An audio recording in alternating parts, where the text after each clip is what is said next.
Hey everyone, it's been a minute.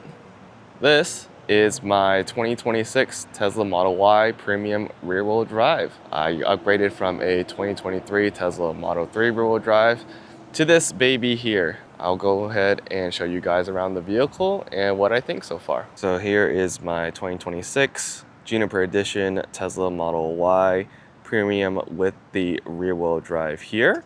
So in terms of the spec of the vehicle, I did get white as the exterior paint here with the default 19-inch wheels, and I do have the black interior with the vehicle. So my only quote-unquote upgraded option was getting the white paint, which was about $1,000. I believe MSRP for this vehicle is right around $46,000, and so with the white paint, it brought it up to about 47. But yeah, that was my only paid option that I put onto the vehicle. So let's go over the exterior features of the car, and then we'll go over the interior here. So you guys can kind of see here, there's this nice long daytime running light bar over here. So that's new. It's kind of taken from the Cybertruck, I believe. It's all right. Nothing crazy. I think a lot of vehicles nowadays are kind of going towards this like one single line daytime running light across the front. It doesn't look bad. It doesn't, I mean, to me, it just looks pretty all right. Here is where my actual headlights are. It has adaptive matrix headlights, so it adapts to the vehicles in front and can individually turn off some of the pixels in the light to make sure that we're not blinding the people in front of us or are going in our direction, which is really nice. Here we have our intake here, and if you look a little bit closer, it does come with a front bumper camera. My Tesla Model 3 2023 edition did not come with that, and I believe it does help with FSD. Also helps with parking when you are driving in and you're trying to see how close you are to something ahead of you, so that definitely helps out. You have your tow hook area here too, which is nice, and of course it does come with the frunk. Pop the frunk open, and yeah, you get a really nice large storage front area here, or frunk. This is definitely a lot deeper than the one in my Model 3. You can definitely fit, I think, like at least a good sized duffel bag and maybe even a small suitcase in here as well. And here's the hitch here as well.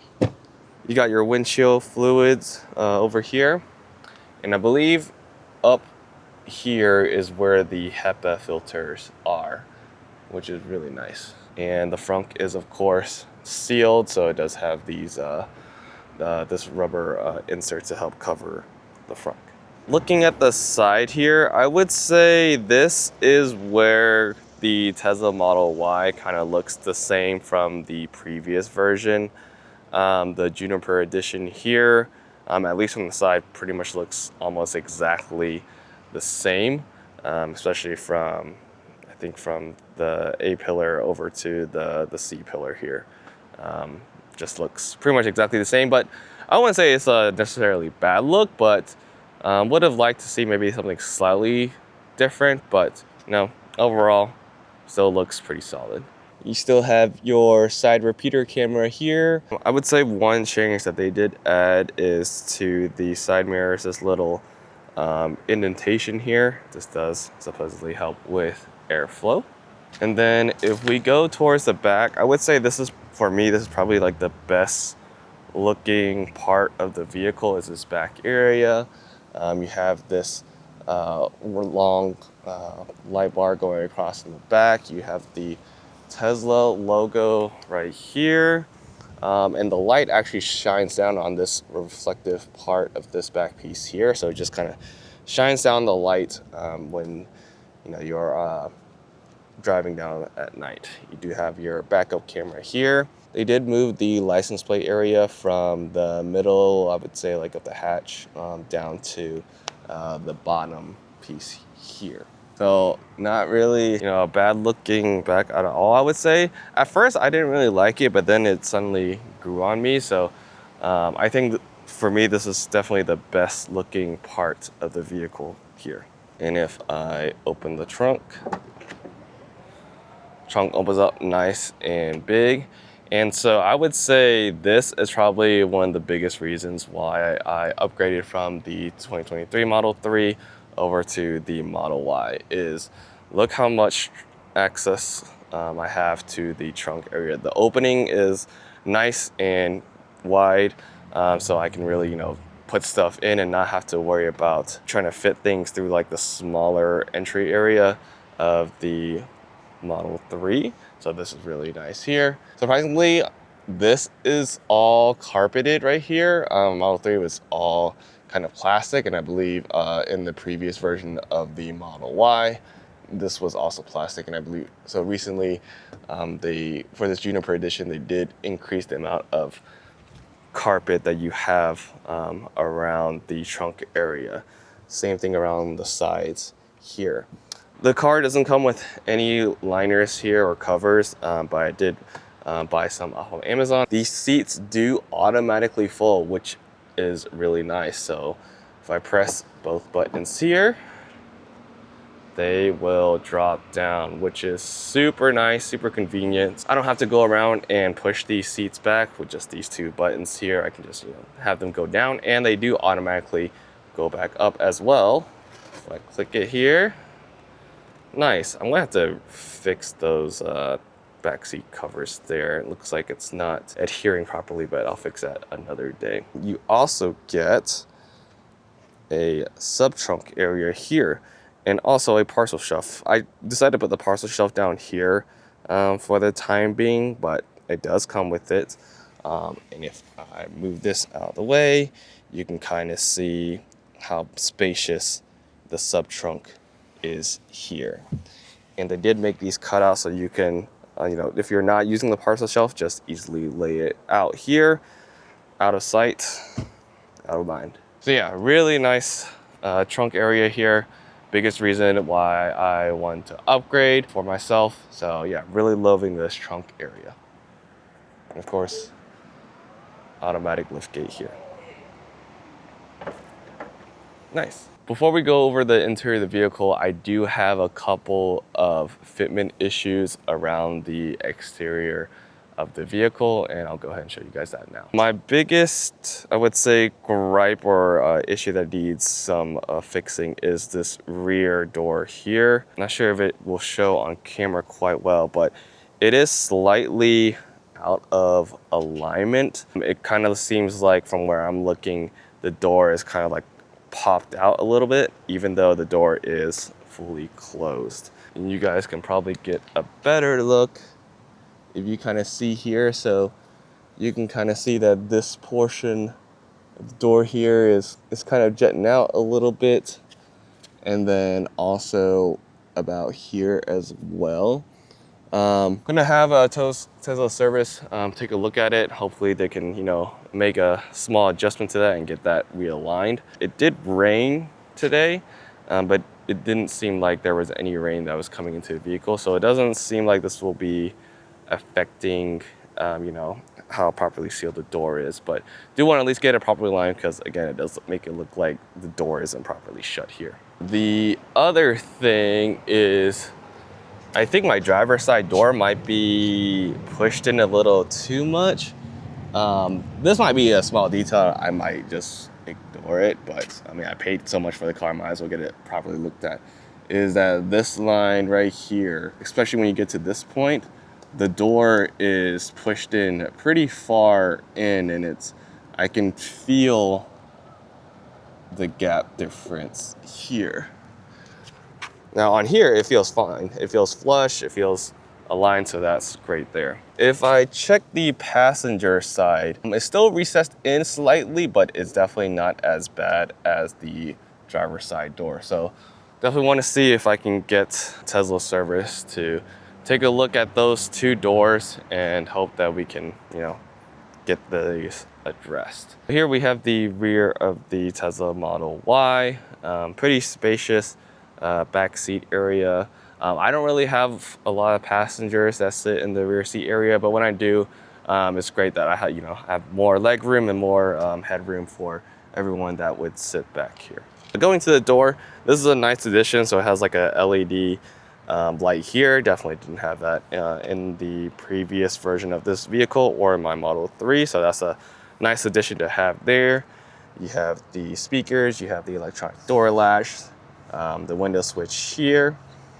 And then down here, you also have the emergency manual latch right down here. And this is all new here. They definitely carpeted this area. So instead of having straight plastic, you do have this carpet area. So helps with noise, as well as, just making it a little bit easier to clean.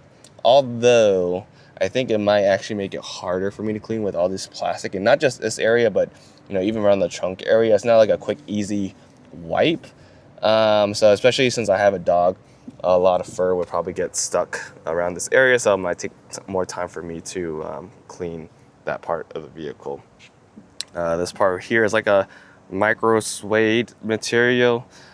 Feels nice, but because I do have a dog, and I think I had this a little bit in my Model 3 as well, where some of the fur would just kind of get stuck here and just make it a little bit more annoying to clean, but again, not too big of a deal. This portion here of the vehicle, that is actually all plastic in my car.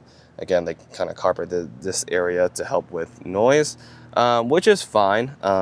Again, just makes it a little bit more annoying to vacuum and clean up because, again, dog fur, but still nice.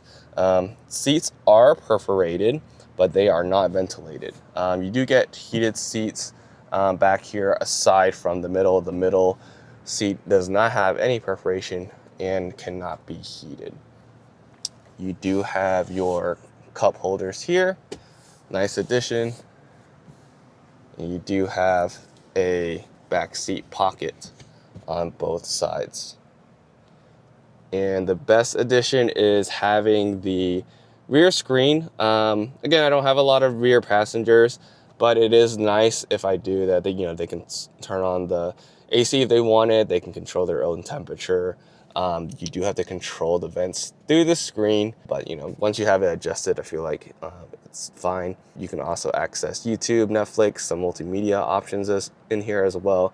So just a really nice addition to have. I've already added in a screen protector on it. Just don't want it potentially scratched up by my dog when I have them back here. And nice thing is you get this, of course, large panoramic top sunroof here. This is really great to look at during the day. Really nice and expansive. It does get hot.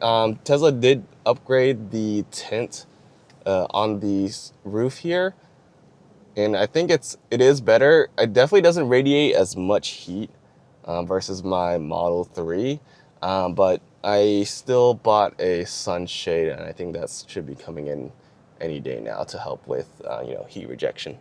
And here we have the front of the vehicle.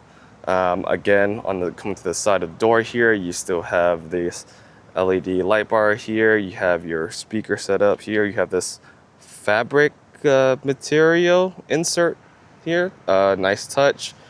Leatherette here. You have all 4 automatic window switches here. You have your manual release right here. And then you have your standard electronic release here. Again, this is all carpeted down here, and you have another speaker down here. Funnily enough, this area here is also kind of like wrapped in some sort of leatherette, I would say. It's definitely not a hard plastic.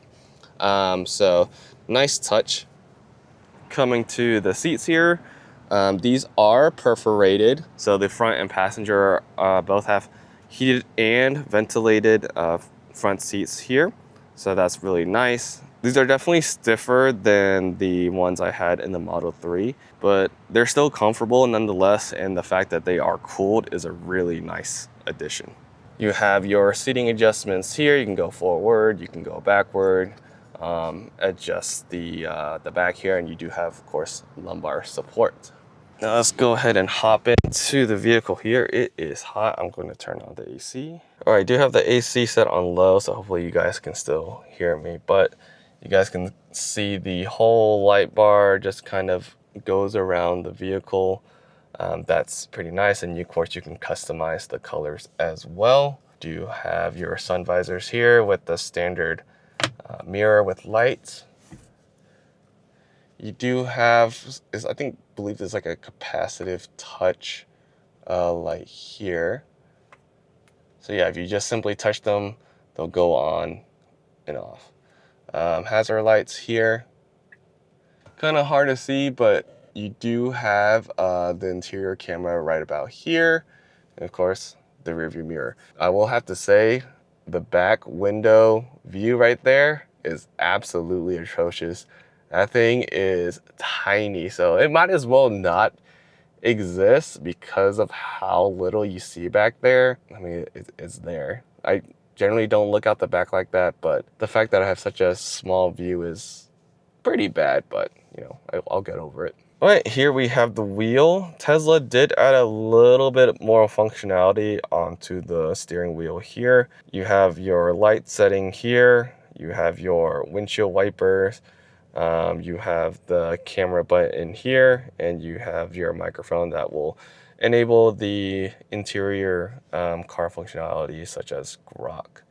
I did hear Tesla took away the turn signal stock, and before, I think I was on the Model 3 where they incorporated onto the sides here. That was terrible. So I'm glad they at least gave us back the turn signal stock here, because that just feels more natural to everyone. They did take away the gear stock. I was so used to that on my Model 3. It's kind of weird I have to do it on the screen now. So if I put my foot on the brake, this little toggle comes up. So to go forward, I have to swipe this up, and to reverse, I have to slide this down. And then for park, if my foot is on the brake, I can just tap this. If it's not, then I have to hold that button. So really weird adjustments. I've already messed up a couple of times just trying to go forward and backward, but hey, you know what? I'll adjust eventually, but still not a great design. Just give us back a gear stock. I don't know why they couldn't just do that. Going to the center console here, this is now a magnet, so there's no actual latch on here. You get really deep storage space here with a USB port. If we push these out here, got your cup holders, and surprisingly a really deep cubby here.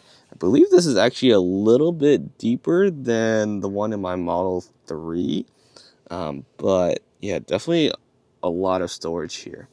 You also have your 12-volt socket here.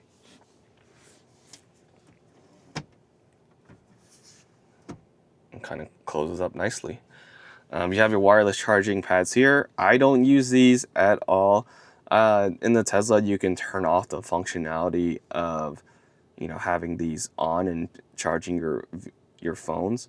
I don't do that simply because it makes the phone way too hot, and it charges kind of slow, so it's not the fastest wireless charger here. So if anything, these just kind of hold my phones here.